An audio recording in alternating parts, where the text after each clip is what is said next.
Between Sundays, Yes. we're here, Joel. Between Sundays. Took a week off. Yep. Exciting times. Yeah.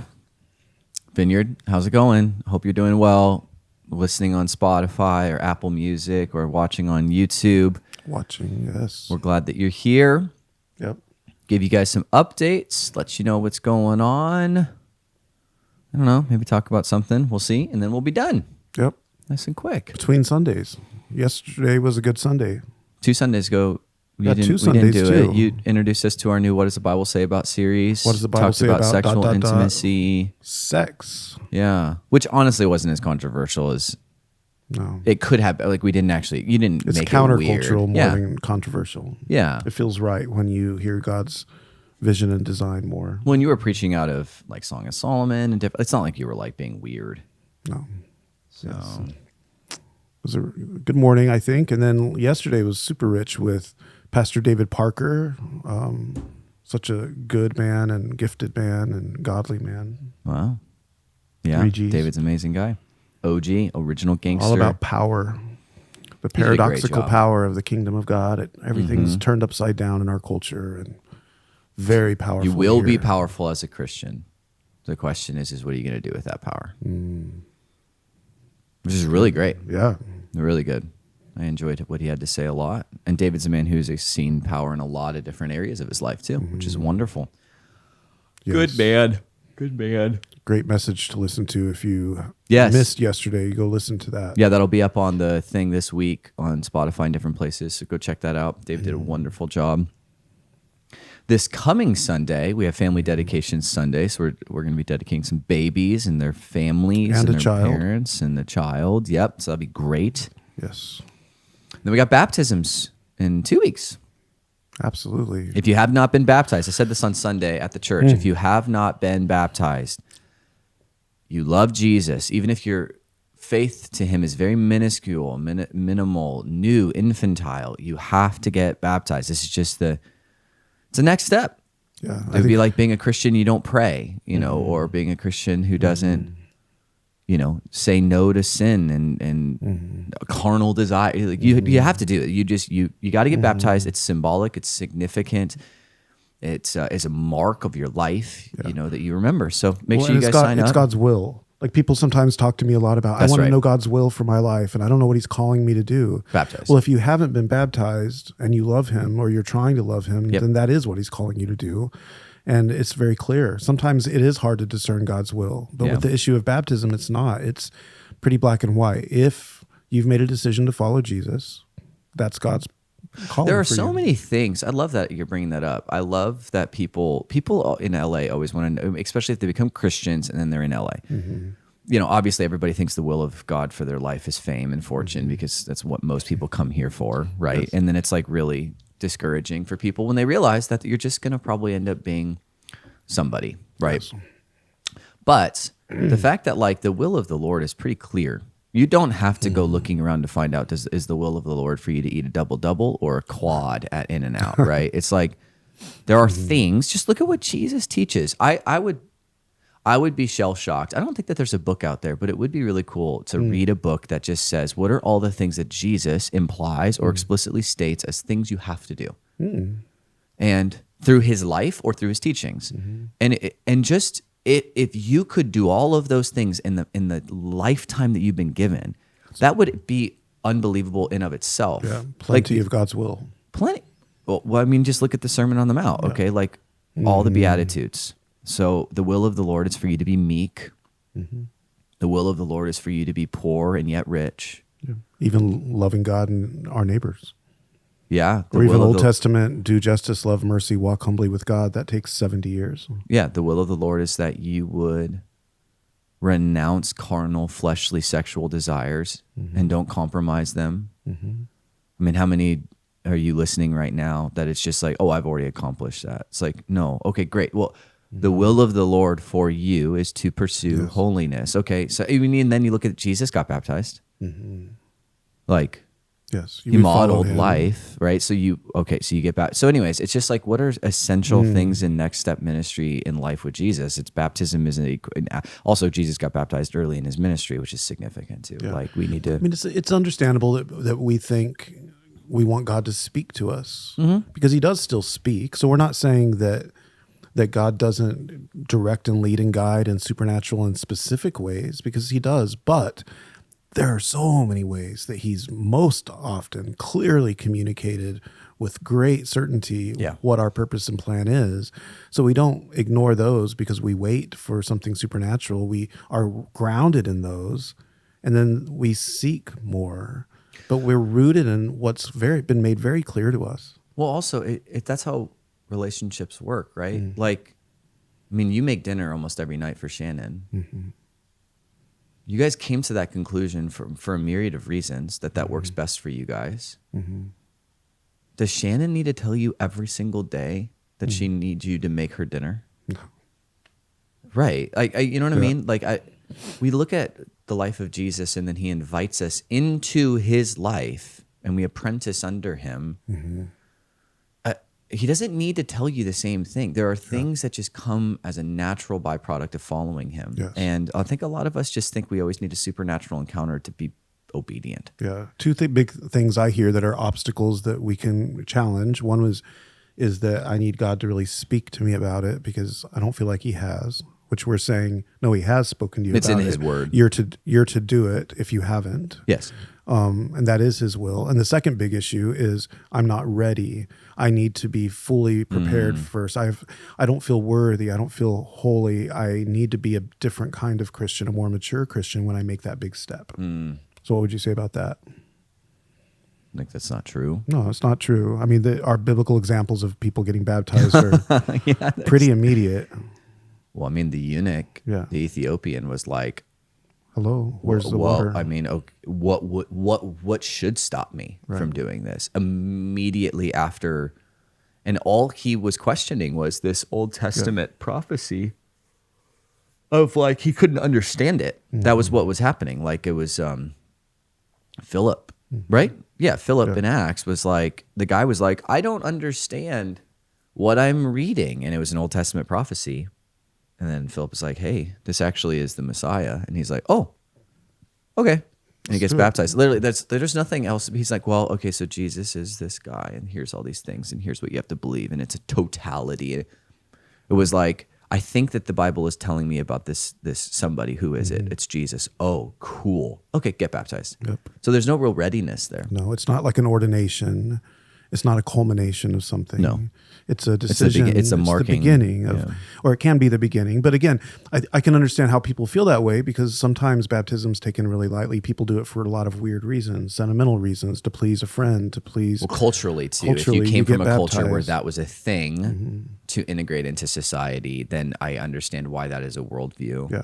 So it makes sense. Yeah. But it's important just to find the grace, because we're never ready. That's the other thing I try to tell people is you're never going to feel holy enough. You're never going to have your life perfect. Baptism isn't something that you achieve because you're so good and holy. It's something that you receive, the grace of God. It's a formational practice that helps you take the next step. Yeah. So then when you want a gift of the Spirit and you're asking and pleading for the Holy Spirit to fill you in a specific way, you're going to deal with the exact same thing again. Like, I want the gift of mercy. I want the gift of healing. I want the whatever. You're going to go, I'm not holy. I'm not worthy. Lord, would you even... And then you're going to be in a prayer meeting, and you're going to be like, I feel like God's given me this word, and I think I should say it. It's the same wrestling. Yeah. Maybe that's what newer Christians need to hear. What you're wrestling with now, you will wrestle with the rest of your life. You're either... gonna take a step and be faithful and terrified, or you're not. Yeah, and you're going to always have to reckon with the reality that there's a wonderful, magnificent, perfect Creator who wants to indwell mysteriously covers us with his grace and uses imperfect people. David told us a story yesterday afterwards such a good story. About a way God used him for a miraculous healing, and he didn't even have faith. He had no faith. But that's something that I think we both always struggle with, and we all will as his followers, that that we don't achieve. I mean, we can achieve faithfulness and obedience by our choices, but we don't deserve baptism. We don't deserve gifting. We don't deserve communion with God. We don't none of it. None of that. So it's reckless. It's coming to terms with the reality of a grace that is just so mind blowing, and that's part of our journey. It marks us, and if it ever stops marking us, that kind of profound humility coming from the fact that God is a gracious God, then we're in trouble. Yeah. That we're in a different world at that point. So if you're thinking of being baptized but you feel unworthy, that's probably a great indicator. Yeah, that's probably a confirmation that you're in a good place, because we want to go into those waters saying, God, how have you loved me so much? Yeah. And take that as a good reminder for you. Yeah. So that'll be exciting. Really good. That'll be fun. We have a good group of people wanting to be baptized, and many more who are choosing this week probably. Yeah, they're hesitant, but that's not a problem. No. Yeah. The waters will be ready. And warm, maybe. Mm-hmm. No, they will. We have fish tank heaters. Fish tank heaters we put in our baptism pool. Yeah, put a little chlorine in it to help it not be so gross. It'll be good. So, yeah, little steps here and there. Final frontier. It's good. Building renovations coming along. Yeah. I think that most people are getting the gist of everything that we've been trying to get at. And hope so. Soon, very soon, we'll be able to talk about what our actual formational discipleship ministries. A lot of people ask us for Bible studies. We're not going to be a Bible study church. But I understand what people always ask when they want that. And they want an intentional opportunity to grow in specific ways. Yes. And it is essential. It's essential in a city like Los Angeles, where a lot of people do not have homes or the space, for us to create that space. You know, the reason why we're renovating so much of our building is not just so that we new people on Sundays love it. It's so that we create space for the ministry model that we believe in to flourish here. And our highest priority when it comes to discipling people, apprenticing them into the life of Jesus, being formed into the image of Jesus, we believe thoroughly that that happens in community and in a context where shared teaching happens. And right now, we've got 3 spaces that are almost done in our building, and that's why we renovated them. So that way in the fall, we have these specific ministries that are going to be oriented to people wanting to learn in shared environments where community is happening. Yes. So the eager desire for people to experience more is absolutely on the horizon. Yes, it's coming. But it's just going to take a little bit, because you got to make sure it's like you wouldn't host a small group in your house if you're renovating your kitchen. Right? Well, we've just got a bigger kitchen here at the church. So we got to make sure it's done right. Yep. So it's going to be so conducive to great meetings, great. You can already see it on a Sunday morning. People show up and they congregate in the cafe. What does it look amazing? Yes. Does it feel amazing? Yes. Is it inspiring and bright and beautiful? Yep. So we've seen that everywhere. Yes. So it'll be great. Soon. Money, sex, power. We're going to talk about money in 2 weeks. A biblical theology of money and generosity and You're going to be doing that. I'm going to preach on that. Yeah. So that'll be really good. I've had the last couple of weeks off from preaching here, even though I was a guest preacher at a good friend of mine's church in Denver last week. But which has been good, because it's given me the creative energy and freedom to put that towards other things in our church. You know, a lot of people think that all we ever do is just preach, which is not the case. We spend a lot of time with people, meeting with people. Anytime anybody ever asks to meet with us, we meet with them. Like we're not you know, we have an open calendar for people, you know. But it's been good to have the last couple weeks off to. Also, I'm in the middle of a writing project for a bigger thing, so it's good to have that be an opportunity to do that. Yeah, so, we're always forming more vision for the coming weeks in the summer and the fall. Yes, coming up with plans and things that people can get ready for and excited for, and you know, like relaunching a coffee shop, because like we haven't lost vision for the coffee shop. The only thing that we're trying to do is make it more hospitable, and to be quite frank, we're trying to make it more Jesus revealing. Like. I'm discouraged when people show up and they say, well, what happened to the coffee shop? Why is this church here? Right. Okay, and that's an overwhelming amount of people. It is a lot of people. And even on Sunday, we had somebody show up just like, oh, so the church owns the coffee shop now? And it was like, no, the church has always owned the coffee shop. I'm sorry that you were unaware of that. Yeah. And we want to help change that. We want to help make sure that people who walk into, so we're just trying to give it, and that takes, I mean, we're launching a coffee shop, like literally. That's hard to do. It takes time, and all those things. So we have to give vision to that. And we've been doing a lot of that in the last couple of months too, of making sure that what are we going to do? How are we going to do this? Who's going to run it? All those things were big things. Because that's a massive evangelistic outreach model for a 21st century church. Opening the doors up to your church with an audacious belief that our coffee shop will look like our church. And people will come and they'll hear about Jesus in the coffee shop. That is the primary outreach that we'll probably have for a good season. So. I saw people yesterday walking down the sidewalk, and they can hear the worship music and the sermon from the speakers outside. And there was a couple that just kind of sat there and leaned against the wall. You're like, huh? And they were just listening for a while. Like, what's going on here? Making them curious, hopefully. It's very, very beautiful. Yeah, it's good. Very exciting. I mean, there's not a lot of updates because we try to update people every single week, and it's like comes to a point. Hopefully, we're sharing a lot often. I hope so. That's important. Yeah. What's happening after money, heaven and hell? Like what's after heaven and hell? For like teaching on Sundays or messages. What are we doing after? I know. Well, this we're doing the. What does the Bible say about series? Does that take us directly into Psalms? I think so. Every year we're going to do a couple Sundays, probably a month's worth of Psalms, because it's good to have in rhythm. Also, the Holy Church calendar emphasizes the Psalms in the summer. Like and that Pentecost is in between that. Pentecost, the lead up into Pentecost Sunday, which we will have. And we'll have a healing service that Sunday too. And we'll just pull out some old school Vineyard ministry time. I should ask Bob and Penny. Walton, John Wimber, and Carol's Fulton, best friends to see if they can. Yes. Did I say Walton? Oh, John Walton's one of my favorite Old Testament theologians. John and Penny Fulton. Yeah. Fuller. Fuller. Gosh. I'm kidding. No, it's Fulton. Yes. Why are you messing with me? My brain's it's too early this morning. My coffee machine broke this morning. So now you're drinking an energy drink. Yes. I need some kind of caffeine. Not sponsored by Huel, but hey, Huel, I know you guys aren't listening, but you take your sponsorship. Pentecost Sunday, that'll be great.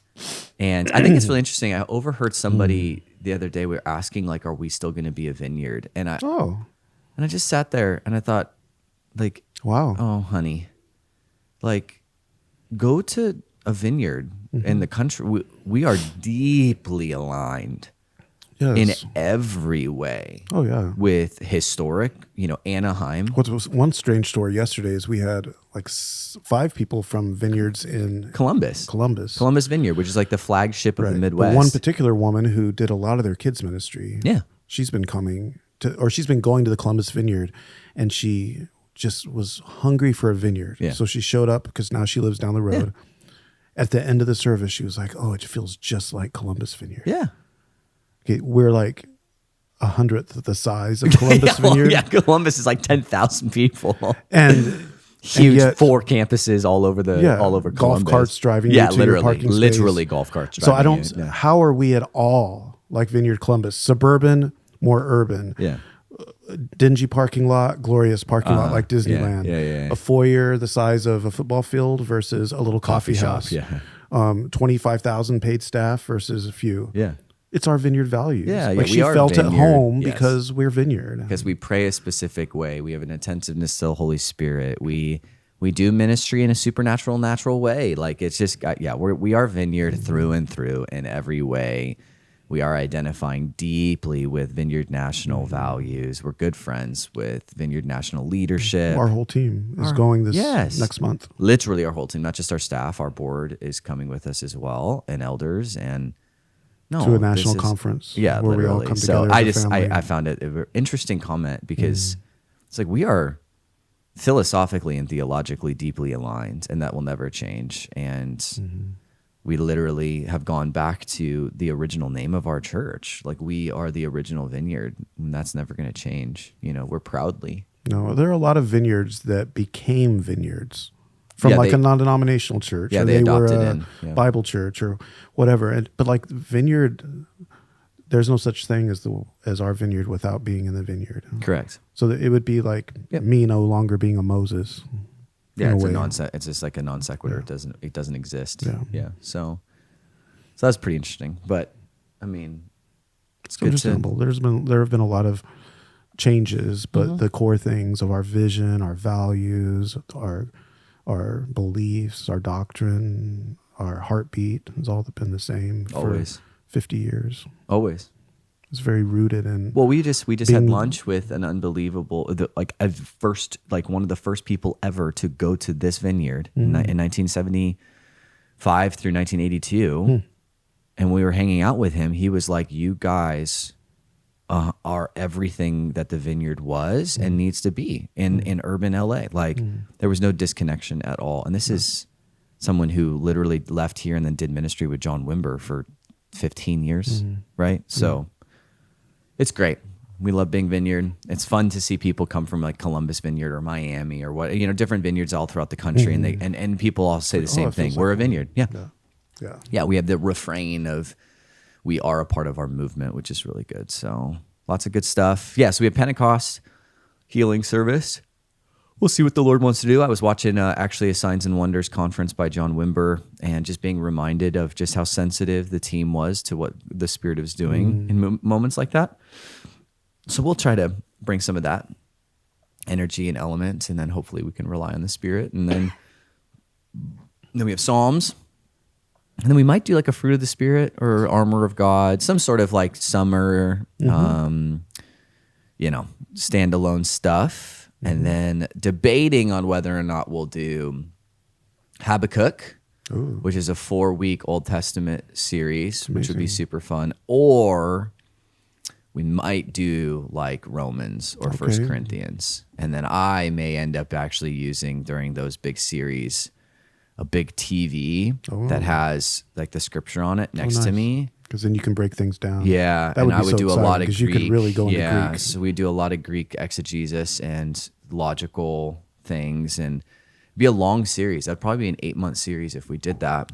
Sweet. But people would know Romans or 1 Corinthians. One of the two is probably what we'd end. We could do Ephesians, I guess, but being able to kind of, it's funny because like the Vineyard world is super strange. Like, we can be charismatic and loosey-goosey and fun. And yet also aligned with our values is a deep love for the scriptures. So it's like we can also play the Bible church game, and I can go off on line by line teachings in Romans for 10 months, and that does not disconnect us at all. No, that's what one thing I love about the Vineyard is we're kind of both and. It's like we're both deeply passionate about theology and the scriptures, and we want to risk and have a healing service. Correct. And have compassionate ministry. Yep. Yeah, exactly. Just kind of what we see in the scriptures. So it should be fun. If we do that, though, I need to research a guy I really appreciate as a pastor preaches from these this TV thing, and the technology was terrible like 5 years ago, but nowadays it's like super legit. And there's these like Samsung Touch TVs, and you have to get a specific one. But it's got like an operating system built into it. So you don't have to have like an iPad. And you don't have to have like a second iPad that's like a mirror screen thing. It just is. Nice. And that would be incredible, because literally we would just wheel the TV up while I'm preaching, and I would just do all my stuff. And then we just turn it off and go wheel it to the other side of the TV, to the stage. And it wouldn't, that would be super fun. That could be helpful for other things too. Yeah. That'd be great. Oh yeah, and if we would use it for state of the churches and presentations and classes for we're calling these fall classes. They're going to be called collectives, because it's not just about the class; it's also about the environment where we collectively gather together as a community and eat, celebrate, dance. Because we'll have DJs and live music, and then we will. I know it's going to be the fact that it's just so funny. Every time we talk about it, it's like a hidden little secret. These collectives are going to be so sick because of all the partiness that goes on with it. But anyways, being able to use those would be pretty sweet too. Yeah. So it's pretty amazing. Well, that's about it. I don't know what else we need to talk about, Joel. No, I heard you tried a new ramen place yesterday. I did. Yeah? Yeah, I can't pronounce the name of it, but it's how up in was it? Sawtell. It's super legit. I would say it's the best. I'd say it's the best in LA. Okay. Yeah. Wow. Yeah. Okay. And if you don't know, that comes from a very intense ramen connoisseur. Yes. There are things about it that I would say make it not as the best I've ever had. But their noodles were on point. Their broth was it was the best broth. Thick or thin noodles. Mid. Okay. Right in the middle. And like the heavy broth or the light broth? Oh, heavy. Okay. Super thick. They had an option to add more thickness to it, which is a very specific. It's a backbone, deeply fat broth, and it was so good. Probably. And we took a couple of couples actually from the church. We just last minute sent them a text and said, "Hey, we're going. Do you want to meet us there? We'll get a reservation." So a couple of families came with us. And the things that were negative about it were the price. It's LA, so that's always frustrating. Like ramen in Tokyo is $5. Yeah, and this was 5 times that.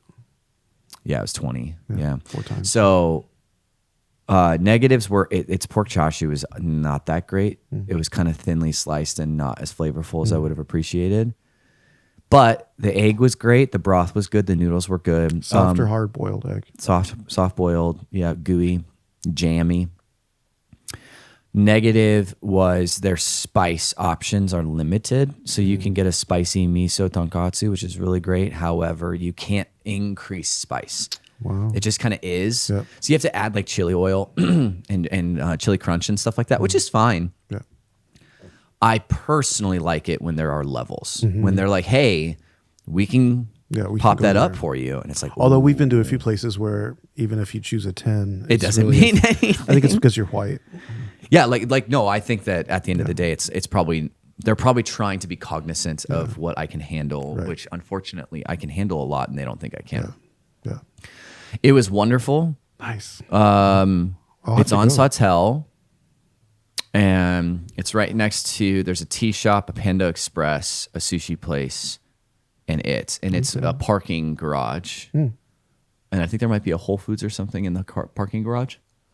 If anybody knows what that is, like I can't pronounce the name of the restaurant. I want to butcher it, but it was super cool on the inside too. They renovated it to look like you were on the streets of Tokyo. Ooh, that sounds fun. So they have like a moon because they make it look like you're outside. Oh wow! And you go order at what would be the entrance of the.